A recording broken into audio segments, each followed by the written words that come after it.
Justamente hace unos minutos acabamos de finalizar uno de nuestros talleres de la red, que son reuniones de empoderamiento y desarrollo. Este es uno de los programas a través de los cuales nosotros podemos alcanzar a la comunidad ofreciéndoles diferentes tipos de capacitaciones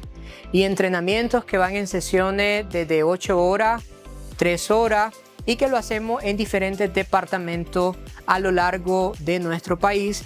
Y esto ha sido de mucha bendición para la comunidad, ya que podemos responder a esas necesidades de conocimiento, de entrenamiento, de formación y al mismo tiempo podemos atraer a nuevos beneficiarios a nuestros programas permanentes que tenemos en nuestras instalaciones y en otras localidades del país.